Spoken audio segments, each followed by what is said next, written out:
In this video, we'll discuss the events that occurred in 2021 in England.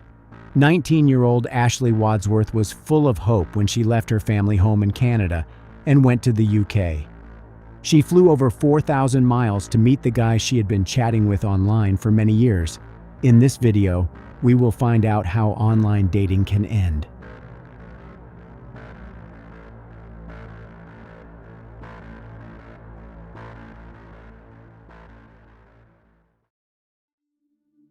Born on July 25, 2002, in Vernon, British Columbia, Ashley Ann Wadsworth was the youngest of two daughters in the family of Kenneth Wadsworth and Christy Gendron. After graduating from high school, Ashley planned to continue her studies. She loved spending time with her family and friends. Everyone loved her deeply. The girl brought great happiness to others. Ashley was extremely passionate about traveling and loved art, skiing, swimming, tennis, and other outdoor activities. Vernon is about 270 miles northeast of Vancouver and has a population of about 43,000. Ashley dreamed of leaving this place and seeing other cities and countries. Most of all, she wanted to visit the UK, and this dream was not spontaneous. When Ashley was around 12 years old, she did not yet have a smartphone, unlike her peers. Therefore, she used the family laptop to watch her friends' and classmates' activity on social media. She knew it wasn't unusual to add dozens of friends and write messages to people she did not personally know. In 2015, a friend from Vernon introduced her online to an English boy named Jack Seppel. Ashley was 12 years old at the time, and Jack was 16. She had always been interested in the world, and the fact that Jack lived on another continent increased her interest in him.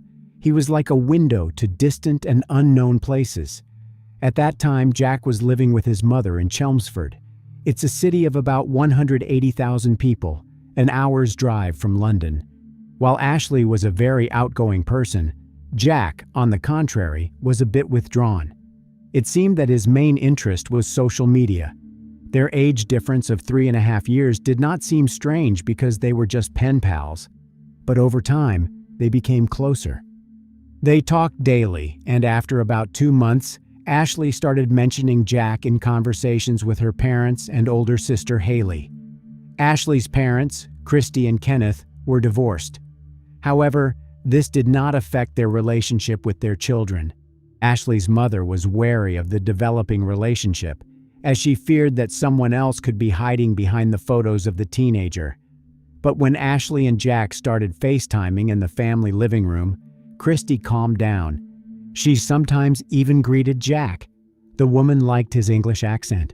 Christy thought that her daughter's interest in him would fade. Yet, the girl fell in love. For 7 years, Jack and Ashley texted and FaceTimed each other. Sometimes they quarreled and stopped communicating, but these periods were short. Jack sent Ashley gifts, clothes, teddy bears, jewelry, a purse, and sometimes money. His face and name regularly appeared in Wadsworth's household. Due to the 8-hour time difference, Ashley had to wake up before dawn to talk to Jack, and the latter would stay up late at night waiting for the call. Over time, Ashley and Jack had a common dream. They wanted to meet in real life someday. But for now, they were just an image on the screen for each other. When Ashley turned 15, she asked her mother if she could visit Jack. Christy's answer was negative. She could not imagine how her 15-year-old daughter would go to a distant country to meet a man she had never seen before. Of course, Ashley was upset by the refusal, but she did not despair and said she would go when she reached the age of majority. As they grew older, the couple began to quarrel more often. The most frequent reason for this was jealousy on Jack's part. He was afraid that Ashley might start a relationship with one of her peers from Vernon. Ashley tried to convince Jack and said she loved him, but he was very jealous. Sometimes their quarrels ended with Ashley blocking Jack so he couldn't call and text her, but that didn't stop him. He created new social media accounts to text her or contact her sister and friends, knowing they would tell Ashley about it. Some of her friends thought Jack was obsessed. However, Ashley always tried to defend Jack, saying he was very passionate. Sometimes the reason for their quarrels was Jack dating other girls. They would stop communicating during such periods, but they could not stay without each other for a long time. According to her mother, Ashley always compared her other boyfriends to Jack. In addition to his fascination with social media, Jack was passionate about tattoos. In October 2018, when he was almost 20 and Ashley was 16, he got a new tattoo, which he proudly showed her. He now had her name written on his arm. That's how Jack wanted to show his dedication and seriousness of intentions. Sometimes he called Ashley his future wife. Christy Gendron said this tattoo was too much. She forbade her daughter to get a tattoo with Jack's name, but Ashley said she never thought about it. The relationship with Jack became increasingly tumultuous. He showed some signs of controlling behavior even from a distance. Perhaps Ashley did not attach importance to this due to her age. During one of the quarrels, he ran a knife over his tattoo with Ashley's name. At that moment, she thought it was a crazy way to tell her he loved her. At the same time, she started hiding some details of Jack's behavior from her loved ones. In 2020, when Ashley was already 18 years old, she received several calls from women whom Jack dated and with whom he often quarreled too. One of them told Ashley that Jack wouldn't let her out of the house and asked her to talk to him and calm him down. Although Jack dated other women from time to time, he never kept it a secret. Or maybe she just thought so. Ashley was a teenage girl who hadn't realized yet that Jack was a skilled manipulator and that his behavior was abusive. She had intended to break off relations with him many times, but he always sincerely apologized, saying she was the only girl he loved. Ashley was a spiritual person who found God through the Church of Jesus Christ of Latter-day Saints. She was baptized Mormon in April 2021. Ashley started working part-time as soon as it was legally possible. She worked at McDonald's, Burger King, and some other companies. The girl got her own money, and her first purchase was an iPad. Now, she didn't have to use the family laptop to communicate with Jack. Her dream of seeing him in real life did not go away. Ashley's parents had previously forbidden her to visit Jack, but now she was an adult and could make her own decisions. She had her own money, which made her dream come true. The girl got a 6-month tourist visa and bought a plane ticket to London. On November 12, 2021, 19-year-old Ashley said goodbye to her family, and her father took her to the airport. Her parents were, of course, worried about her, but they could no longer stop or convince her. "I thought the worst thing that will happen is she'll go. They won't work out, and then she'll come home," said her mother, Christy. While sitting on the plane waiting for departure, Ashley posted a message to her family on Snapchat. "I'm in my plane," she said. "It's huge." After 7 years of online communication and 10 hours on the plane, the couple finally met in real life. It was an exciting moment for both of them. Ashley's friends and family watched as she posted photos of herself and Jack on social media. She seemed to be happy. Ashley moved into Jack's house in northwest Chelmsford, where he has lived since 2020. Their story seemed like a fairy tale, and none of Ashley's family suspected this love story would have such a bad ending. But everything seemed perfect so far. Ashley posted photos of her trips with Jack together. They visited many places and seemed to be a happy couple in each published picture. The real-life Jack was just what Ashley imagined him to be, communicating with him online for so many years. That is, he was not trying to be perfect. Jack was kind and sentimental. Sometimes he was angry, showing his bad temper. They spent all their time together, as Jack was unemployed and lived on money provided by his mother, who lived nearby. And Ashley couldn't get a job because she was a tourist in the UK. She started noticing that Jack had no friends. He had no life apart from social media and a game console. Soon, he started showing the first signs of controlling behavior. He didn't like that Ashley was talking to one of the neighbors. This situation was strange to her. She always had friends and was not one of those who spent most of her time sitting at home. Before Ashley left Canada, a friend from the church put her in touch with some American missionaries about her age who were supposed to be in Chelmsford at the same time as her. When she arrived in London, she told Jack she wanted to meet these people, but he disapproved of her plans and did not allow her to attend Sunday services.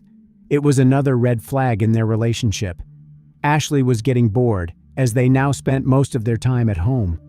Since Jack forbade her to attend church, she contacted the missionaries via text messages, keeping it a secret from Jack because she knew he would not like it. She deleted WhatsApp conversations because he was constantly checking her phone. Every day, Jack's behavior changed for the worse. 6 weeks after Ashley arrived, he hit her for the first time. That day, he texted his mother that he had smacked Ashley because he found out that she had blocked 2 British numbers on her phone years ago. He assumed that these numbers belonged to other men. "That's no reason to lay a hand on her," his mother replied. Thus, Ashley was in a foreign country, far from home and family, and alone with a man who was experiencing psychological problems. Behind the photos of smiling and happy couples are often sad and miserable people. The day after Jack hit her, Ashley changed her Facebook photo to a picture of Jack hugging her and captioned it "My Bestie" with a red heart. At the same time, she created a secret album on her phone where she kept photos of her bruises, which appeared due to abuse by Jack. Ashley told her sister Haley that he was not the man she imagined in her dreams. At the same time, she threatened to stop communicating with Haley if the latter told their mom about it. Jack regularly took sedatives. As already mentioned, he was a skilled manipulator. Jack had a history of self-harm. When he was angry or wanted his girlfriends to comfort him, he hurt himself, but he always did it so as not to endanger his life. Jack used a similar manipulation with Ashley. At the end of December 2021, he swallowed a supply of sedative medication, and Ashley had to call an ambulance. It took him to the hospital, where he received the necessary help.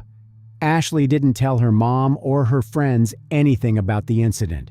The only person who knew about it was her sister Haley.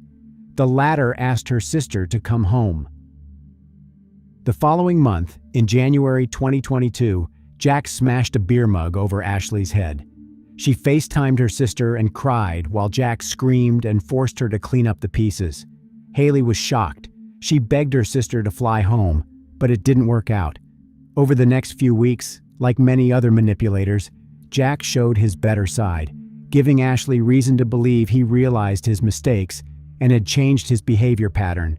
But that was just an act that did not last long. Soon, Jack became enraged once again. He found old messages from a young Canadian man on Ashley's phone. He demanded social media passwords from her, and she provided them to him. During a fight in late January 2022, Jack hit Ashley again and threw a TV remote at her while she was FaceTiming with Haley, who once again begged her sister to come home. Ashley agreed at first, but then changed her mind. Her family believes Ashley changed her mind because Jack apologized, promising he would change. Thus, their relationship split into alternating cycles. Everything seems fine. Jack beats her up, and then he apologizes. On January 30th, Jack Seppel texted his sister, "I'm obsessed with Ashley's past." From that moment, it was only a matter of hours before the point of no return. On the morning of February 1st, Jack was furious again. Shortly before 8 a.m., the couple's neighbor heard Ashley's screams through the wall. A few moments later, Ashley appeared at her door in tears. She ran out into the street barefoot and with blood dripping from the cut on her palm. Ashley said Jack hit her, smashed her phone, and threw their kitten against the wall. Ashley was afraid for her life. At the same time, she asked her neighbor not to call the police because she didn't want Jack to harm himself, and she was afraid they would send him to prison. The neighbor went to talk to Jack. As usual, he used his skills to pretend to be a good person, apologized, and said everything would be fine. Hence, the neighbor left, and Ashley decided to return to Jack. Unfortunately, no one saw her alive after the door slammed behind her. About an hour later, another neighbor brought a package for Jack, which was delivered to her by mistake. While he was talking to her at the front door, Ashley took advantage of the situation and called her family from Jack's phone. She asked for help and said she wanted to go home. Christy was shocked when she discovered how things were going in her daughter's relationship with Jack Seppel. The family immediately booked Ashley a plane ticket for February 3rd. Christy told Jack that if he tried to harm her daughter again, she would immediately report him to the police. When Ashley and her family finished talking, it was about 3 a.m. in Vernon and 11 a.m. in Chelmsford. As soon as Ashley hung up the phone, Jack stopped pretending to be a good person and immediately attacked her. A few minutes later, he texted his mother via WhatsApp, "I beat up Ashley really bad." After another 14 minutes, he wrote, "She thinks she broke her arm. I picked her up and threw her on the ground and punched her and ripped her all around the lounge." At that time, Ashley was still alive, but unfortunately, there was no one to help her. From 11:22 a.m. to 12:38 p.m., she used Jack's phone to send messages. She wrote to family and friends in Vernon, where it was the middle of the night, and to her church acquaintances in Chelmsford. "It's Ashley," she wrote to one friend. "I need your help. It's an emergency, please." A couple of hours later, they received new messages which said everything was now fine. However, it wasn't Ashley who sent them. It was Seppel. None of those to whom Ashley wrote saw these messages right away. Shortly before 1 p.m., Jack Seppel strangled Ashley Wadsworth, but it didn't seem enough to him. He went to the kitchen, picked up a knife, and returned to the bedroom. He stabbed her at least 90 times in the chest and abdomen. Later that day, Jack changed his Facebook profile picture to a photo of himself and Ashley at Gatwick months earlier. He captioned it, "Forever Mine." Concerned, Ashley's church friends, Jamie Ashworth and Taylor Borden, visited the Tennyson Road property. When there was no answer, they called the police. While in the bedroom next to Ashley's body, Jack recorded a video message for her sister Haley. "I'm so sorry, Haley, for taking your sister," he said. He also said that he loved Ashley and couldn't let her go. He never sent this video to Haley.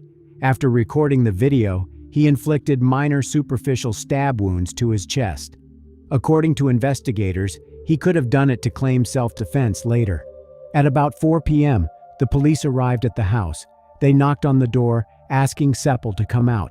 They saw that he was inside through the window, but Jack wasn't going to open the door. At that time, he was talking via video link with his sister, to whom he confessed that he had taken Ashley's life. The police broke down the door and arrested Seppel. They described him as calm. In the morning, Ashley's family saw a flurry of messages. They tried to contact her, but she wasn't picking up. Soon after, they found out what had happened while they were sleeping. Kenneth Wadsworth, Ashley's father, will never forget that day on February 1st. He woke up and found out that his daughter was dead. "Your heart breaks," he says. "It is really tough. That's your baby girl and she's gone. There aren't words to describe that sorrow." Kenneth traveled to the UK with his wife Charmaine to handle the paperwork and collect Ashley's body. Aside from the enormous grief felt at home by her family, the Chelmsford community also mourned her loss, despite many of them never actually knowing her.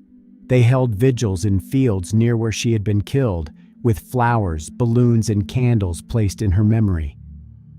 After his arrest, Jack Seppel told police that he had gone psychotic. Despite these statements, a psychiatric examination determined that he was aware of his actions at the time of the crime and that he could stand trial. Ashley's family was shocked by the grief that had befallen them. But another shock awaited them when they learned that Jack Seppel had a long history of controlling behavior and harassment. In 2014, even before Ashley, 15-year-old Seppel met a 14-year-old girl online. He photographed her naked without permission, and when she broke up with him, he posted these pictures for everyone to see. She filed a restraining order. A month later, Seppel violated this order. That same year, he quarreled with his mother over his Xbox, pushed her to the floor, and ripped the door off its hinges. When the restraining order expired in 2017, Seppel again contacted the victim. Although the girl ignored his messages, he wasn't planning to back down. In January 2018, he sent her a message saying, "Please reply. You are never going to get rid of me, even if I have to go to prison over you. I'll see you soon, and I will turn up wherever you live." By then, he had been in contact with Ashley for 3 years. Even Seppel's mother has requested a restraining order against him. It happened in July 2018 when Jack again damaged the door, smashed her car, and broke the windows in her house. The court sentenced him to 8 weeks in a juvenile correctional facility. In September 2018, he violated the restraining order again. The following month, he pleaded guilty to trying to break into a nursing home. The court sentenced him to 21 days in prison. Seppel spent more and more time online as if looking for a victim. In March 2020, he met a woman on Facebook, and they began to live together. This woman quickly realized that he was a dangerous man. He was very jealous, and his behavior was unpredictable. When she said she was leaving him, Jack grabbed her by the throat and locked her in the house, but she managed to get out through the window and escape. There was another similar incident, but with a different woman. In total, Seppel had committed 12 crimes, and almost all of them were domestic violence. We had no idea of his history. I feel like I sent her to the wolves, Ashley's father said. Kenneth and Christy want others to learn from their daughter's story. If something doesn't feel right, act. If you know in your gut that your sister, your friend, your aunt, your mom, or your daughter is in a situation or a relationship like that, then definitely call the police and intervene. Step in. Speaking about her daughter, Christy also said the following words: "We should have reached out ahead of time through Claire's Law. We learned the hardest lesson of all. Our beautiful Ashley flew to England excited, alive and well, but sadly flew home in a box. Please be warned and leave these violent, toxic, and dangerous relationships now. If your gut tells you something isn't right then, please trust that feeling and intervene right away, even if they say it's fine and they're okay." The most dangerous time for a victim of domestic violence is when they decide to end the relationship and leave. Call the police to help them pack up their belongings and escort them out of there to safety. It's too late to save Ashley, but it's not too late to save yourself or someone you love. The trial began in September 2022. Seppel pleaded guilty to taking the life of Ashley Wadsworth. The prosecution case included strong witness testimony from neighbors and friends detailing the toxic behavior displayed by Seppel, as well as the events leading up to the murder. It included voice notes Ashley had recorded and sent to friends. In those notes, Seppel had told her he would kill her. The judge said that Seppel's attack on Ashley was brutal and cowardly. The judge said Seppel had 8 previous convictions for 12 crimes and that they were nearly all for domestic violence. The judge stated that it showed a clear pattern of violent and controlling behavior for a number of women. On October 10, 2022, the court sentenced Jack Seppel to life in prison. He will have the right to apply for parole after 23.5 years.